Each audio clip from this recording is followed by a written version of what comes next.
Reproduksi seksual dan aseksual. Reproduksi merupakan proses memperbanyak organisme yang sama. Manusia melahirkan bayi, tumbuhan menghasilkan biji, dan bakteri yang membelah. Semua itu merupakan contoh dari reproduksi.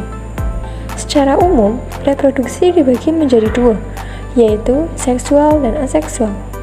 Reproduksi seksual merupakan reproduksi yang melibatkan dua orang tua yang masing-masing menyediakan sel reproduksi, kemudian bergabung dengan sel reproduksi lainnya untuk menghasilkan sel unik baru yang dapat berkembang menjadi organisme lengkap.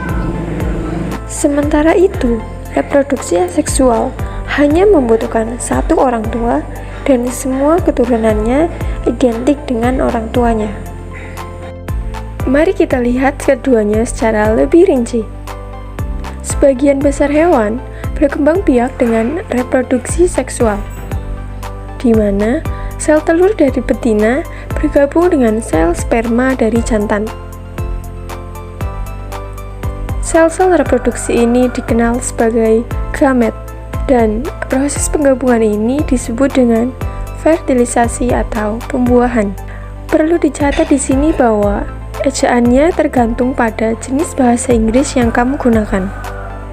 Seperti sel pada umumnya, gamet mengandung DNA yang berfungsi menginstruksi genetik selama proses pembuahan. DNA masing-masing orang tua saling terhubung, artinya ketika sel-sel melebur, mereka akan menghasilkan sel unik baru dengan kombinasi DNA dari masing-masing orang tua. Sel baru ini disebut sebagai zigot. Zigot akan membelah berjuta kali dan berkembang menjadi organisme baru.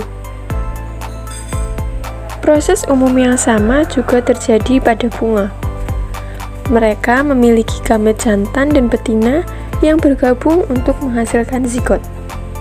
Pada bunga, gamet jantan ditemukan pada butiran serbuk sari, sedangkan gamet betina dapat kita temukan pada bakal biji. Bakal biji yang dibuahi akan berkembang menjadi benih yang dapat menghasilkan tanaman baru. Tidak seperti reproduksi seksual, reproduksi aseksual hanya melibatkan satu orang tua untuk menghasilkan keturunan yang memiliki DNA identik dengan orang tuanya. Mari kita lihat beberapa contohnya pada tumbuhan. Beberapa tumbuhan memiliki tunas yang pada dasarnya adalah batang panjang yang tumbuh secara horizontal di titik-titik tertentu.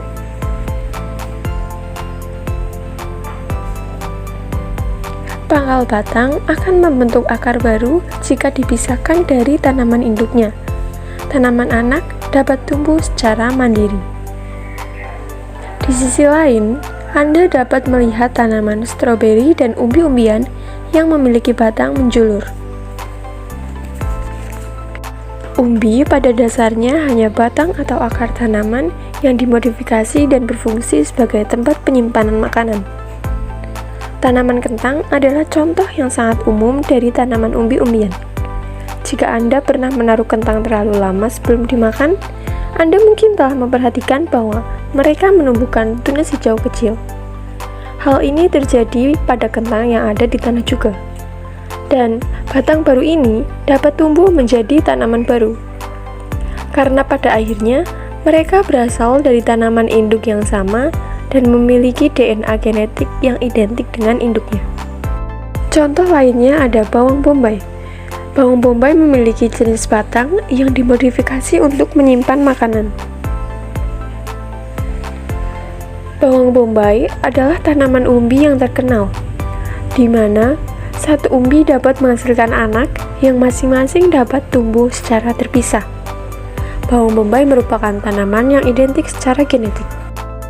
Semua contoh reproduksi aseksual yang telah diuraikan adalah reproduksi aseksual yang terjadi secara alami.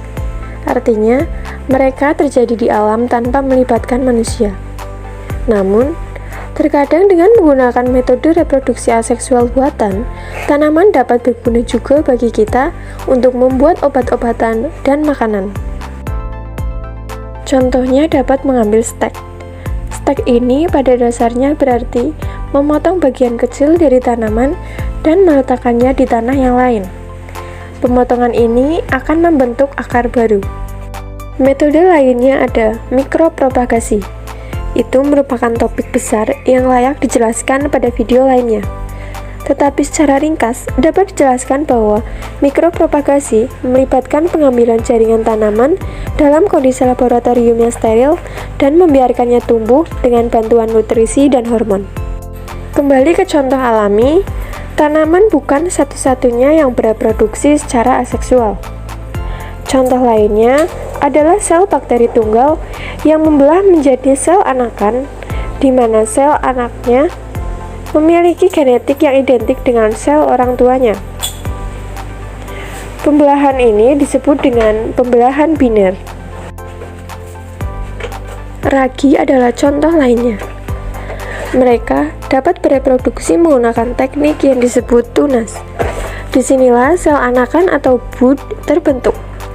Tunas tersebut mempunyai DNA yang identik dengan sel induknya dan akan berpisah untuk hidup sebagai sel yang mandiri. Bahkan, beberapa hewan dapat bereproduksi secara aseksual, misalnya spesies bintang laut. Spesies bintang laut tertentu dapat memisahkan bagian tubuhnya hingga tumbuh menjadi individu baru, dan akhirnya meninggalkan dua individu yang identik secara genetik.